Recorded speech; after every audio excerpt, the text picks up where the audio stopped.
வணக்கம். சிறகடிக்க ஆசை சீரியலில் இனி நடக்க போகுது அப்படின்னு தான் பார்க்க போகிறோம். இங்கே கடை விஷயத்தில் எனக்கா உனக்கான ரோகிணிக்கும் மனோஜுக்கும் பயங்கர சண்டை முத்துது. முத்துன விஷயம் முத்துக்கு தெரிய வருது. தெரிய வந்தோடனே மனோஜ்கிட்ட கேட்குறாரு, உனக்கு ரோகிணி வேணும்னு நினைக்கிறியா வேண்டான்னு நினைக்கிறியா அப்படிங்கிறாங்க. முத்து, எனக்கு ரோகிணி வேண்டவே வேண்டாம், எப்படி அவள் நீ ஏமாற்றி கல்யாணம் முடிப்பா அப்படிங்கிறாங்க. டேய், அதுதான் அந்த பொண்ணு சொல்லுதே, நம்ம கிறிஸுக்காவது ஏற்றுக்கடா, கிறிஸ் நம்ம வீட்டிலே இருந்துருவோம்ல அப்படிங்கிறாங்க. இங்கே பாரு முத்து, கிறிஸு வேணா நீனும் மீனாவும் தூக்கிட்டு போய் எங்கேனாலும் வழங்க வைங்க அப்படிங்கிற ரோகிணி சொல்லுதாங்க. ஏன் பிள்ளை நீங்கள் எப்படி சொல்லுவீங்க? மனோஜ், நீங்கள் என் கூட சேர்ந்து வாழ்ந்தீங்கன்னா நம்ம ஒன்றா இருப்போம், இல்லையா கடையை விட்டுட்டு போயிட்டே இருங்க அப்படிங்கும்போது, இல்லை முடியாது, கடை எனக்கு வேணும் அப்படி இப்படின்னு சொல்லி வார்த்தை மோதும்போது ரோகிணி சொல்கிறாங்க, கடை தர முடியாது, உன்னால் ஆனதை பாரு அப்படிங்கும்போது முத்து சொல்கிறாரு, இங்கே பாருங்கள் ரோகிணிம்மா, கடை எங்கள் அப்பா பணத்தில் ஆரம்பிக்கப்பட்டது. உங்களுக்கும் மனோஜுக்கும் ஆயிரம் இருக்கலாம், என் ஹஸ்பண்ட் நீங்கள் ரொம்ப புருஷன் கொண்டாட்டி உள்ள என்ன வேணாலும் இருக்கலாம், ஆனால் எங்கள் அப்பா பணத்தால் ஆரம்பிக்கப்பட்ட கடையை நீங்கள் தரமாட்டேன்னு சொல்லுவது நியாயம் கிடையாது அப்படிங்கிறாங்க. முத்து, நியாயம்லாம் பேச முடியாது, உங்கள் அப்பா பணத்தில் ஆரம்பித்தாலும் நீ கடை என் பேரில் இருக்குது, கடை தர முடியாது அப்படிங்கிறாங்க. இது என்ன பண்டமா, நீங்கள் தரமாட்டேன்னு சொன்னால் நாங்கள் எப்படி கிளம்பி போகிறதுக்கு? இது எங்கள் அப்பா கடைங்க, எங்கள் அப்பா கடை எங்களுக்கு தான் உள்ள கடை, உங்களுக்குள்ள கடை இல்லை. நான் சரி இது வரைக்கும் எதுக்கு உங்களுக்கு ரொம்ப அழுத்தம் கொடுக்கலன்னா ஒரே ஒரு காரணம் என்னென்னா, நீங்கள் மனோஜோட ஒய்ஃப் அப்படிங்கிறதுனால தான். நீங்கள் ஓவராக பண்ணிங்கனாக்கா அவ்வளோதான் அப்படிங்கிறாங்க. அங்கே பாருங்கள் அப்படிங்கிறாங்க. அங்கே பார்க்குறாங்க, அதிகாரி இருக்காங்க. என்ன சார் அப்படிங்கிறாங்க. எப்பா கடை அவங்க கடை, அவங்க கடையில் நீ டிஸ்டர்ப் பண்ணாதங்க அப்படிங்கிறாங்க. சார் அது எங்கள் அப்பா பணத்தில் ஆரம்பிக்கப்பட்டது அப்படிங்கிறாங்க. தம்பி இங்கே பாருங்கள், அதெல்லாம் எங்களுக்கு தெரியாது, யார் பணத்தில் ஆரம்பித்தாங்க என்ன வரும்னு தெரியாது அப்படிங்கும்போது, சார் நான் உங்களுக்கு இதுக்கு எல்லாத்துக்குமே நிரூபிக்கேன் சார் அப்படிங்கிறாங்க. உடனே ரோகிணி சொல்கிறாங்க, கடை என் பேரில் இருக்குது, அதனால் நீங்கள் கொடுக்கக்கூடாது சார் அப்படிங்கிறாங்க. சரிம்மா, நீங்கள் என்ன பக்கமாக பாருங்கள், ஆனால் இங்கே இடைஞ்ச பண்ணாங்க தம்பி அப்படின்னு முத்து மனோஜும் போயிடுறாங்க. மனோஜ் வீட்டில் புலம்பிட்டு இருக்காங்க, இம்மா அந்த ரோகிணி கடை தரவே மாட்டாங்கிறா, இப்போ என்னம்மா பண்ணுறது அப்படிங்கும்போது, டே கடை அவட்ட போகிறதுக்கு காரணம் நீ தானடா அப்படின்னு சொல்லி மனோஜை வெளுக்காங்க விஜயா. அதை பார்த்து அண்ணாமலை, விஜயா 5ல் விளையாது 50லேயும் விளையாதும்பாங்க, சரியா? சின்ன வயசில் ஒருத்தன் எப்படி இருக்கானா அது மாதிரி தான் பெரிய வயசுலேயும் இருப்பான். சின்ன வயசுலேருந்தே சோம்பேறியாக மனோஜை வளர்த்துட்டேன், தன்னம்பிக்கையும் கிடையாது, நேர் வழியில் செய்கிறதையும் அவனுக்கு நீ ஊக்குவிச்சது கிடையாது, ஒன்றை மாதிரியே பழக்கிட்ட அப்படிங்கும்போது, ஏங்க நீங்கள் சொல்லுது என்னமோ உண்மை தான், இப்போ கடை நம்மளை விட்டு போயிட்டு அதை நம்ம அப்படி மீட்கணுங்க. டே முத்து அப்படிங்கிறாங்க. அம்மா அப்படிங்கிறாங்க, இது வரைக்கும் நான் அம்மா அவங்கள்ட்ட பெருசாக எதையும் கேட்கலடா, அம்மா ஒன்று கேட்குறேன், அம்மாவுக்கு செய்வியாடா அப்படிங்கிறாங்க. அம்மா நீங்கள் சொல்லுங்கள், நான் என்ன வேணாலும் பண்ணுறேன் அப்படிங்கிறாங்க. அப்பா பணத்தில் ஆரம்பிக்கப்பட்ட கடை ஒன்று மனோஜிட்ட இருக்கணும், இல்லை ரவிகிட்ட இருக்கணும், இல்லை ஓன்ட்ட இருக்கணும்டா, சம்மந்தம் இல்லாமல் யார்ட்டையும் இருக்கிறத நான் அனுமதிக்க முடியாது. அந்த ரோகிணி யாராக வேணா இருக்கட்டும், அவளுக்கு யார் வேணாலும் சப்போர்ட் பண்ணட்டும், ஏன் சுருதியோட அப்பாவோ அம்மாவோ யார் வேணாலும் பண்ணட்டும், ஆனால் அந்த கடை நம்மளை விட்டு போகக்கூடாது, அது நம்ம மான பிரச்சனை அப்படிங்கிறாங்க. ஏம்மா கடை நம்மளை விட்டு போகாது அப்படிங்கிறாங்க. உடனே எப்படிரா உறுதியாக சொல்கிற அப்படிங்கிறாங்க. அதுக்கு ஒரு வழி இருக்குமா அப்படின்னு சொல்லிட்டு நேராக ஒரு ஆளை போய் பார்க்காங்க. அவர் யாருன்னா, நம்ம சத்யா பிரச்சனையை ஒரு கதையை ஒழுங்கு பண்ணி விட்டு அந்த வக்கீல். உடனே அவர் சொல்கிறாரு, முத்து இதெல்லாம் ரெடி பண்ணுங்க அப்படிங்கிறாங்க. உடனே முத்து நேராக ஜீவா மேடத்துக்கு ஃபோன் பண்ணுறாங்க. ஃபோன் பண்ணோன்னே ஜீவா சொல்கிறாங்க, நான் தான் பணத்தை கொடுத்த வச்சேன்னு சொல்லுவோம் அப்படிங்கும்போது வக்கீல் இன்னொரு ஐடியாவும் கொடுத்தாரு. அந்த கடையை வாங்கிறதுக்கு ரோகிணிக்கு எப்படி பணம் வந்துச்சு அப்படிங்கிற கேள்வி கேட்க வைப்போம் அப்படிங்கிறாங்க. அதுபோக அந்த கடையை கொடுத்தவரவையும் முத்து சந்திக்கிறாரு. அவர் பாம்பேயில் இருக்கார். தம்பி இவ்வளோ தூரம் வந்துருக்கீங்களா அப்படிங்கிறாங்க. சார் கடையை எங்கள் அப்பா பணத்தில் தான் எங்கள் அண்ணன் வாங்கியிருக்கான், ஆனால் மாமனார் பண்ண மாதிரி சீன் போட்டான், இப்படிலாம் நடந்துருக்கணும்னு. அப்படியா, அதான் உங்ககிட்ட எதுவுமே சொல்ல வேண்டாம்னு சொன்னாங்களா அப்படின்னு சொல்லி பேசிட்டேன். அப்படியே சார் அப்படிங்கிறேன். ஆமாம், உங்கள் அண்ணாச்சி தான் சொன்னார் அப்படிங்கிறாங்க. சரி தம்பி, அதில் ஒரு அக்ரிமெண்ட்டில் ஒரு வரி போட்டிருக்கேன், ரொம்ப முத்திச்சுன்னா எனக்கு சொல்லுங்கள், நான் அதை சரி பண்ணிடுறேன் அப்படிங்கிறாங்க. என்ன தவிர அப்படிங்கிறாங்க. ஒன்றும் இல்லை தம்பி, அந்த கடையில் ஏதாவது வரி வந்துச்சுன்னா கடை திரும்பவும் எனக்கே வந்துடும் 5 ஆண்டுகளுக்குள்ளே அப்படின்னு சொல்லி ஒரு வார்த்தையை சேர்த்துருக்கேன். அதை அவங்க அண்ணாச்சி படித்தாரா படிக்கலே தெரில. உங்களுக்கு வராத மாதிரி இந்த ரோகிணி பண்ணுதாங்க அப்படின்னா கண்டிப்பாக சொல்லுங்கள், நான் அந்த கடையை அக்ரிமெண்ட்டுக்கு அந்த கடையை வாங்கிடுவோம், வாங்கி உங்கள்கிட்ட தந்துடுறேன் அப்படின்னு. ரொம்ப நன்றி அப்படின்னு சொல்லிட்டு போகிறாங்க. மறுபடியும் ஸ்டேஷனில் போய் இவங்க பெட்டிஷன் கொடுக்காங்க. சார் எங்கள் கடையை வச்சுருக்காங்க, விட்டு கொடுங்க அப்படின்னு சொல்லிட்டு. தம்பி நான் தானே தம்பி அதை விசாரித்தேன், நீங்கள் என்ன தம்பி இப்போ அப்படி சொல்லுது அப்படிங்கும்போது, சார் மறுபடியும் கூப்பிட்டு கேளுங்க, அதை வாங்கிறதுக்கு அவங்களுக்கு பணம் எப்படி வந்துச்சு அது வந்துச்சுன்னு கேளுங்க அப்படிங்கிறாங்க. கடையில் போய் ரோகிணியை கூப்பிட்டு விடுவாங்க. கடை உன் பேரில் இருக்குதுன்னு சொல்லுதான், ஆனால் நீ அந்த கடை வாங்குறதுக்கு எப்படிமா நான் பணம் வந்துச்சு அப்படிங்கும்போது ரோகிணி திருதுன்னு முடிக்காங்க. அது வந்து சார் இது வந்து சார்ங்கம்மா எப்படி வந்துச்சு எது வந்துச்சு அதை காமி, அதுக்கப்புறம் கடை நீங்கள் வச்சுக்கோ அப்படிங்கிறாங்க. சார் அப்படின்னு சொல்லி ஒரு ஆள் பேசுகிறாங்க. அவங்க ஒரு வக்கீல் வராங்க. சாருங்க பாருங்கள் கடை உங்கள் பேரில் இருக்குது, நீங்கள் என்ன நீங்கள் அதை எப்படி வந்துச்சு எது வந்துச்சுன்னு கேட்குறீங்க, உங்களுக்கு எதுக்கு என்ன இருக்குது அப்படி அப்படிங்கிறாங்க. சார் யாருனாலும் கேட்கலாம், பணம் வராமல் எப்படி வாங்கினாங்க அதை சொல்லுங்கள் வைங்க அப்படிங்கும்போது அவங்க மேடம் வந்து ஒரு பார்லர் வச்சுருக்காங்க அப்படிங்கும்போது விஜயா சொல்கிறாங்க, அந்த பார்லர் எடுத்த காசை வந்து வீட்டை திருப்பிட்டா அதில் காசே கிடையாது, அதுவும் 10 லட்சம் தான் அப்படிங்கிறாங்க. இதை கேட்ட அதிகாரி ஏம்மா இதெல்லாம் நம்பது மாதிரி இல்லை அப்படிங்கும்போது, சார் இதில் தான் வாங்கியிருக்கோம் வச்சுருக்கோம் அப்படிங்கிறாங்க.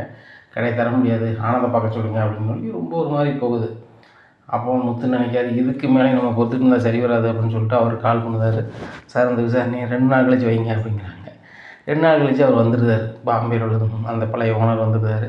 வந்துட்டு சொல்லுறாரு, சார் நாங்கள் பிடிங்க அந்த பேப்பரை பிடிங்க, இந்த பேப்பரை வச்சு தான் அவங்க பேரில் மாற்றணும் கடையை, அதில் என்ன குறிப்பிட்டிருக்கும் பாருங்கள் அப்படிங்கிறாங்க. அதில் 8வது வரியில் ஒரு வரி குறிப்பிட்டிருக்கு.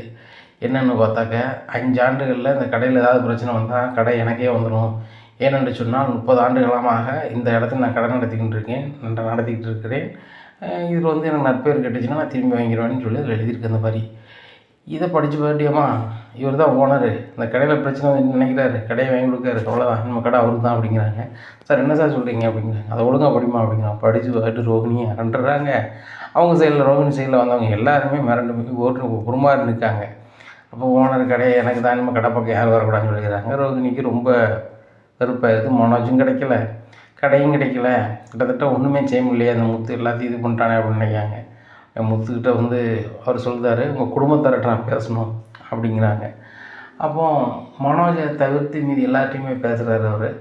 இந்த மாதிரி மனோஜுக்கு நான் வந்து கடை கொடுக்கல, இந்த முத்து தம்பியினுடைய அணுகுமுறை சரியாக இருந்துச்சு, தொழில் பண்ண நினைக்கக்கூடிய ஒரு இளைஞருக்கு வாய்ப்பு கொடுங்க அப்படின்னு சொல்லும்போது அது ஒரு கரெக்டாக இருந்துச்சு. ஆனால் அதுக்குள்ளே இளைஞர் மாதிரி தெரியல. என்கிட்ட வேலை பார்த்த ஆட்களை நீங்களே வேலைக்கு வச்சுக்கிடணும், அவங்கள நீ தூரம் எடுக்கக்கூடாதுன்னு சொல்லி தான் அவர்கிட்ட நான் அந்த கடையே கொடுத்தேன். நான் சொல்லி 2 நாளுக்குள்ளே அவங்கள பூரா வீட்டுக்கு அனுப்பிட்டாங்க. அவங்களும் எனக்கு ஃபோன் பண்ணையில் நான் அவங்களுக்கு செலவு தரேன் அப்படின்னு சொல்லி அப்படி நிப்பாட்டி வச்சேன். 1. 2வது ஒழுங்காக கடை நடத்தலை, ஏகப்பட்ட கெட்ட பேர். நான் 30 வருஷமாக அந்த இடத்துல கடை நடத்திக்கிட்டு இருக்கேன், எவ்வளோ நல்ல பேர் நடத்தியிருப்பேன். நீங்கள் நடத்தும்போது நல்ல வியாபாரம் இப்போ ஒரு வியாபாரமே இல்லை, பழைய ஆட்கள் இல்லைன்னு நிறைய பேர் சொல்லுதாங்க. ஏகப்பட்ட பேர்கிட்ட கெட்ட பேர் வாங்கியிருக்கிறாப்புல. அதனால் இனிமேல் வந்து மனோஜ் நடத்தினா நான் கடையை கொடுக்க மாட்டேன். என்ன அந்த எழுத்து மண்டலத்தில் என்ன இருக்கோ அதே மாதிரி நானே கடையை வச்சுருவேன். இல்லைன்னா கடை மூடி கிடந்தாலும் பரவாயில்ல விட்டுருவேன். உங்களுக்கு கடை வேணும்னா கண்டிப்பாக மனோஜை தவிர வேறு யாருக்குமே நான் கொடுக்க நான் தயாராக இருக்கேன் அப்படிங்கும்போது அண்ணாமலை சொல்லுதாங்க. சரி சார் கடையை விஜயா அப்படிங்கிறாங்க. என்னங்க அப்படிங்கிறாங்க. நீனே சொல்லு யார் நடத்தணும் அப்படிங்கிறாங்க. ரவியை பார்க்குறாங்க. ரவி நீ ரெஸ்டாரண்ட் வைக்கியாடா அப்படின்னு சொல்லி கேட்குறாங்க விஜயா. உடனே இல்லைம்மா அதில் வந்து ஃபர்னிச்சர் கடை வச்சாதாம்மா ஓடும், ஃபர்னிச்சர் கடையில் எனக்கு பெருசாக இது இல்லைம்மா, முத்துட்டே கொடுத்துருங்க அப்படிங்கும்போது மனோஜ் ஓடி வராரு. என்னம்மா நீங்கள் பேசுகிறது நான் கேட்குது, தள்ளியிருந்து கேட்டாலும் கடையை வந்து யார் கொடுக்குன்னு பேசிகிட்டு இருக்கீங்க, கடையை நான் தான் நடத்திட்டுருக்கேன், எனக்கு வேணும் அப்படிங்கிறாங்க. உடனே மனோஜ் சொல்லுவார், இங்கே பாருப்பா கடையில் பிரச்சனை வராத வரைக்கும் தான் உனக்கு, நீ ஓனர், பிரச்சனை வந்துருச்சு என்கிட்ட திரும்பி வந்துட்டு நான் யாருக்கெல்லாம் கொடுக்கலாம், நான் முத்துக்குன்னா கொடுக்குறேன் அப்படிங்கும்போது விஜயா சொல்கிறாங்க. எனக்கு இதில் மனப்பூர்வ சம்மதம் அப்படிங்கும்போது மனோஜ் ஒன்றுமே உடல. என்னம்மா சொல்கிறீங்க, முத்துட்ட கடை கொடுக்குறதுக்கு உங்களுக்கு மனப்பூர்வ சம்மதமா அப்படிங்கிறாங்க. ஆமாடா மனப்பூர்வ சம்மதம் தான், அவனையும் பையன் தானே, அண்ணாமலை பணத்தில் ஆரம்பிக்கப்பட்டது தானே, அவன் நடத்திட்டோம், நீ நடத்தி உன்னத்துக்காக வாங்கிட்டேன், அவன் நடத்தி நல்லா கொண்டு வரணும்னு பார்ப்போம், கொண்டு வந்தால் அந்த வீட்டுக்கு பேர் தானே. இன்றைக்கி கடை வந்து நம்மளுக்கு திரும்ப கிடைக்க ஒரு காரணமாக இருக்குது முத்து தானேடா. அவன் உன் அளவுக்கு படிக்கலை தான், உன் அளவுக்கு பழக்க வழக்கம் இல்லை தான், ஆனால் இன்றைக்கி பாரு எவ்வளோ நாசுக்காக பேசி கடையை நம்மகிட்ட வரது மாதிரி பண்ணியிருக்கான். சாதாரண விஷயம் இல்லை, அவன் அணுகுமுறை எப்படி இருக்குது. நான் இப்போ ரொம்ப வருத்தப்படுதேன்டா, அவனை நான் ஒதுக்கி வச்சுட்டேன், நான் போயிட்டேனே அப்படின்னு சொல்லிட்டு. சரிதானே, உண்மையிலே அவன் என் பையங்கிறது எனக்கு ரொம்ப பெருமையாக இருக்குது. ஸ்டேஷன்லேயே பார்த்தாங்க எப்படி அணுகுமுறை சூப்பராக பேசணும்னு சொல்லி. அவனை மட்டும் நான் நல்லா படிக்கணும், வக்கீல் படித்தேன்னா பெரிய ஆளாக இருந்திருப்பான். நான் ஒன்றே போய் 5 டிகிரி 6 டிகிரி படிக்க வச்ச மாதிரி இப்போ தான் நான் ரொம்ப ஃபீல் பண்ணுறேன் அப்படிங்கிறம்மா. இனிதனமாக உங்களுக்கு ரொம்ப பிடிக்கும் அப்படிங்கிட்டே அதான் நான் பண்ண மீடியம் முட்டாதனம். ரோகிணியும் ஒன்றையும் தலையத்துக்கு வச்சு ஆடினேன். ரோகிணி வரதுக்கு முன்னாடி நீ தான் உலகம்னு இருந்தேன். ஆனால் நீ வந்து எனக்கு தெரியாமல் மறைச்ச விஷயங்கள் ஏகப்பட்டது. ஆனால் அந்த முத்து நீ எது பேசினாலும் நான் ஒன்று சொன்னால் அவன் தட்ட மாட்டான். அந்தளவுக்கு எனக்கு வேலை செய்யக்கூடிய ஒரு பையன். அவனை நாச்சு மூட முடியாது, அவன் பொண்டாட்டி ஒரு கஷ்டப்பட்ட வீட்டிலேருந்து வந்தால் போனான்னு அவளை எவ்வளோ குறைச்சி மதிப்பிட்டா பேசியிருக்கேன். ஆனால் அந்த பிள்ளையும் சும்மா சொல்லக்கூடாது, நல்லா சமைச்சு போட வைக்க எல்லாம் நான் சொல்லுறது வேலையெல்லாம் செய்ய மற்ற மாமியார்ட்ட எவ்வளோ இப்படி செஞ்சுக்கிட மாட்டான். அப்படிங்கும்போது ஏம்மா இது வரைக்கும் உங்கள் குடும்பம் எப்படி இருந்துச்சோ இப்போ உண்மையிலே ரொம்ப அருமையாக இருக்க போகுது. இந்த முத்து தம்பி ஒரு தாய் பாசம் கிடைக்காம இருந்திருக்கும் பொழுது நீங்கள் பேச வைக்கும்போது தெரியுது. நல்ல பயமா அவனை புரிஞ்சுக்கங்கம்மா அப்படின்னு சொல்லிட்டு கிளம்பி போகிறாங்க. அப்போ விஜய் அழ ஆரம்பிச்சிடுறாங்க. விஜய் அழகுன்னா முத்தால் தாங்க முடியல. பத்த தாயில் நீ ஏம்மா ஏம்மா அப்படிங்கிறாங்க. அண்ணாமலையும் ஒரு மாதிரி ஆறாரு. உடனே முத்துக்கு அம்மா அப்படின்னு சொல்லி பக்கத்தில் போகிறாங்க. விஜயாவுக்கு அது புதுசாக தெரியுது. ஆனாலும் தான் பையன்தானு சொல்லி அதில் அவங்களுக்கு ஒரு அன்பு வருது. இவங்க 2 பேரும் ஒன்று சேர்ந்ததை பார்த்துட்டு மனசில் தாங்கவே முடியல. ஏன்னு கேட்டால் அம்மாவுக்கு பிடிச்சமான பையன் நம்ம மட்டும்தானே, நம்மளுக்கு மட்டும்தான் அந்த வீடு வந்து சேரும். அம்மா பாசம்னா நம்மளுக்கு மட்டும்தான். அந்த முத்தை வந்து அம்மாவுக்கு பிடிக்கவே பிடிக்காது நினச்சிட்டு இருந்தோம். இப்போ கடையை அவனுக்கு வாங்கி கொடுத்தாங்களே. ரோகிணி தான் அடிக்கடி சொல்லுவாள், அந்த சுருதியும் ரவியும் வந்து முத்து மீனை கவர் பண்ணிட்டாங்க, அதே மாதிரி ஒரு நாள் உங்கள் அம்மாவை கவர் பண்ணிட்டாங்க, நம்ம நிலமை என்னன்னு கேட்பா.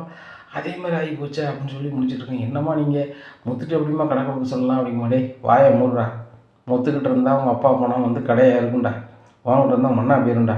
டே முத்து, மனோஜ் வந்து அதே கடையில் வேலைக்கு வைக்க முடியும்னா வை, இல்லையா வேறு இடத்துல வேலைக்கு போய் சொல்லு அப்படிங்கிறாங்க.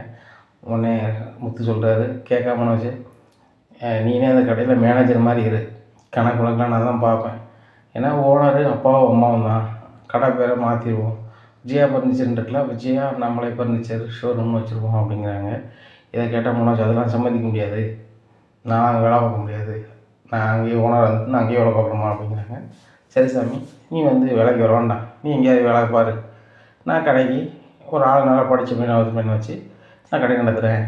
உன் வச்சுருந்தா கொண்டு வைக்கலான்னு பார்க்கியோ அப்படிங்கிறாங்க. யாரை வச்சானே, கணக்கு ஒழுங்கு கரெக்டாக இருக்க வேண்டியானே, ஏன்னா கேமரா வச்சுருவோம், யாருக்கும் டவுட் வேண்டாம், ஏன்னா அதில் வார லாபத்தை வீட்டுக்கு கொடுப்போம், உனக்கும் கடன் நிறைய இருக்குது, அதையும் கொடுத்தானே ஆகணும், இல்லை நீ கொடுத்துருவியா அப்படிங்கிறாங்க. கடன் ஒன்றும் முழிக்காது. உடனே விஜயா சொல்கிறாங்க, டே முத்து, மனோஜ் அக்கௌண்ட்டில் பணம் இருக்குது, அதை எடுத்து கடனை கொடுத்துருங்க அப்படிங்கிறாங்க. நம்ம அக்கௌண்ட்டில் பணம் இருக்குங்க அம்மாவுக்கு எப்படி தெரியும் அப்படின்னு சொல்லிட்டு, என்னம்மா சொல்கிறீங்க, ஏன்ட்டுங்க அக்கௌண்ட்டில் பணம் இருக்குது அப்படிங்கிறாங்க. முதுதொலி பிஞ்சிரும் மனோஜ், உன் அக்கௌண்ட்டில் பணம் இருக்குது அப்படின்னு சொல்லி காலையில் நான் அக்கௌண்ட் புக்கை தேடும் போது தான் பார்த்தேன்.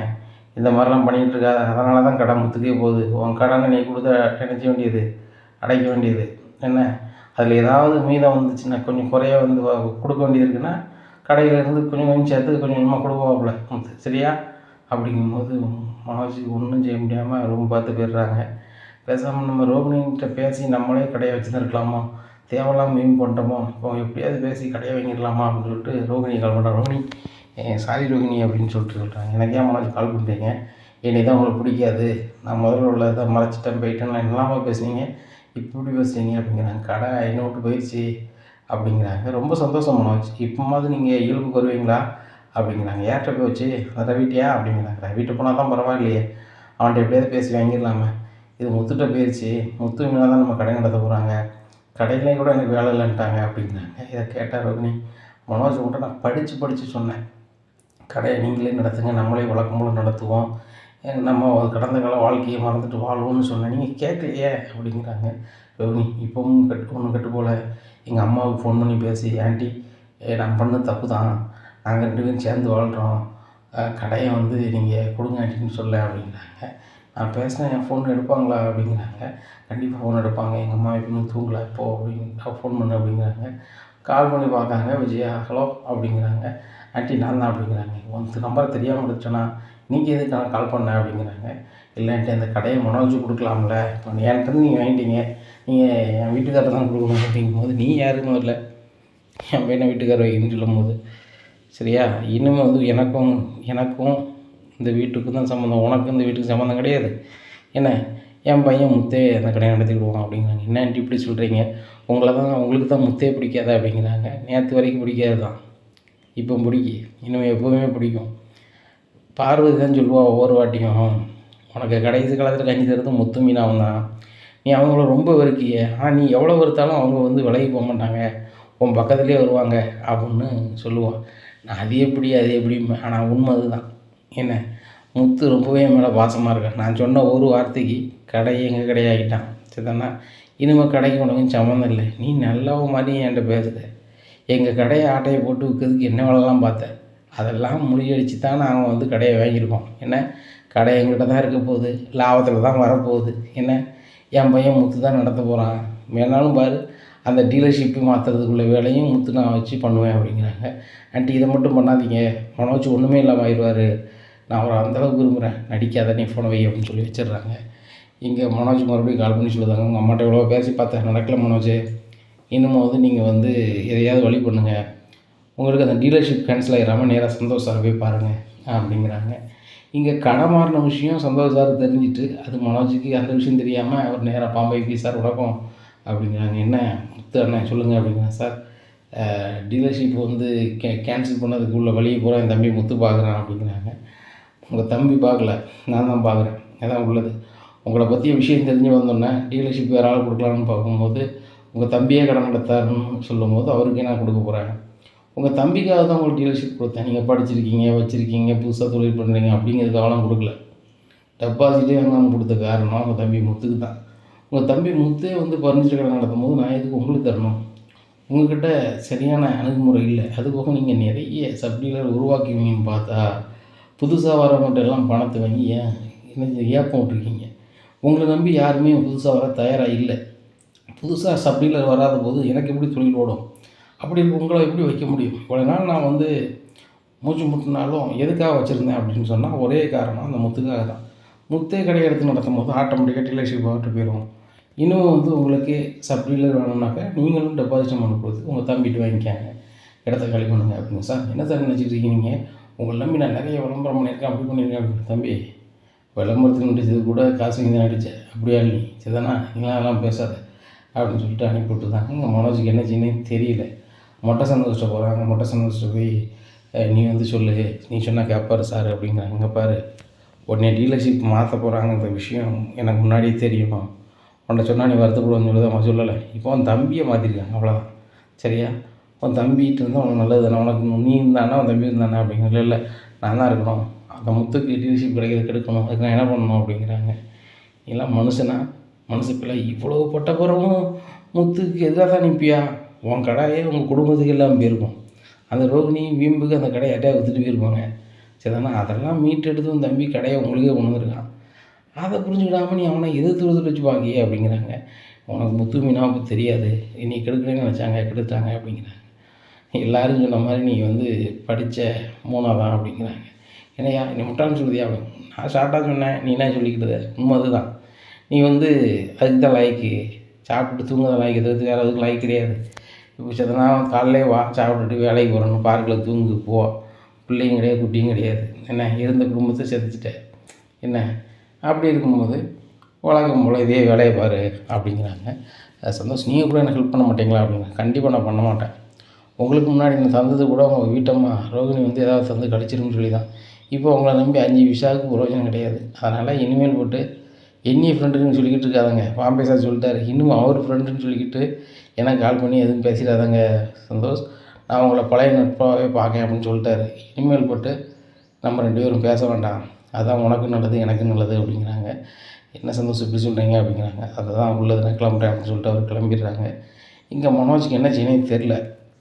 எப்படியாவது இந்த முத்துக்கிட்ட இருந்து கடையை வாங்கணும், அதுக்கு என்ன பண்ணலாம் அப்படின்னு சொல்லிட்டு யோசிக்கும் போது தான் அவருக்கு ஒரு யோசனை வருது. சிட்டி தானே மனோஜுக்கு எதிரான ஆள். இப்போ சிட்டி முத்தால் தொழில் பண்ண முடியாமல் முடங்கி கிடக்கான். சிட்டி எங்கே இருக்கான்னு நமக்கு தெரியணும் அப்படின்னு சொல்லி சிட்டியோட ஃப்ரெண்ட்டு போய் சிட்டி இப்போ எங்கே இருக்கான் எங்கே இருக்கான்னு கேட்கும்போது சிட்டி வந்து பாம்பே வந்துட்டான். அப்படிங்கும்போது சிட்டி கால் பண்ணாங்க. சிட்டி நீங்கள் பரவிட்டு மெட்ராஸுக்கு வாங்க, உங்களுக்கு என்ன உதவி பண்ணணுமோ பண்ணுறேன், முத்தை பற்றி எல்லா விஷயமும் சொல்கிறேன். அவன் டீலராகவோ அந்த ஃபர்னிச்சர் கடையை நடத்தக்கூடாது, எனக்கு கிடைக்காது, யாருக்கும் கிடைக்கக்கூடாது, அதுக்கு நான் என்ன பண்ணணும் அப்படிங்கிறாங்க. உடனே மனோஜ் ரொம்ப சந்தோஷம், நீங்கள் உள்ளே இருந்துக்கிட்டு நம்மளுக்கு வேலை பார்த்தா கண்டிப்பாக அந்த முத்தை நம்ம என்ன செய்ய முடியும், பதில் செய்ய முடியும், ஒன்றும் இல்லாமல் ஆக்க முடியும். ஏன் அந்த டீலர்ஷிப்பையும் கேன்சல் பண்ண முடியும், அந்த ஃபர்னிச்சர் கடையை இல்லாமல் ஆக்க முடியும், அவன் கார் தொழில், அந்த கார் சொல்லிக் கொடுக்குற தொழில் எதுவுமே இல்லாமல் பண்ண முடியும். நான் உடனே கிளம்பி வரேன், 2 நாளில் வேலையை ஸ்டார்ட் பண்ணுவோம், ஒரு வாரத்தில் முத்துக்கிட்ட எதுவுமே இருக்காது அப்படிங்கிறாங்க. இதுதான் எனக்கு வேணும், உடனே கிளம்பி வாங்க, வரும்போது கொஞ்சம் செலவு காசு தான் கொண்டு வாங்க, எனக்கு 5 காசு கூட இல்லை அப்படிங்கிறாங்க. மனசு கவலைப்படாதுங்க, உங்களை பற்றி எல்லாமே கேள்விப்பட்டேன், வரும்போதே உங்களுக்கு 1 லட்ச ரூபா கொண்டு வரேன், செலவுக்கு வச்சுக்கோங்க, நான் சொல்கிறத செய்யுங்க, முத்து ஒன்றும் இல்லாமல் ஆயிடுவான், நம்ம செஞ்சோம்னே தெரியாது அப்படிங்கிறாங்க. அப்படியா? சரி சீக்கிரம் வாங்க சிட்டி அப்படிங்கிறாங்க. இங்கே தினேஷ் ஐடியா கேட்காங்க. தினேஷ் ஒரு ஐடியா கொடுக்காங்க. ரொம்ப சந்தோஷமாக இவர் நம்ம சிட்டி வந்து மெட்ராஸுக்கு வராரு. இனி என்ன நடக்கும் அப்படிங்கிறத பொறுத்து வந்து பார்க்கலாம்.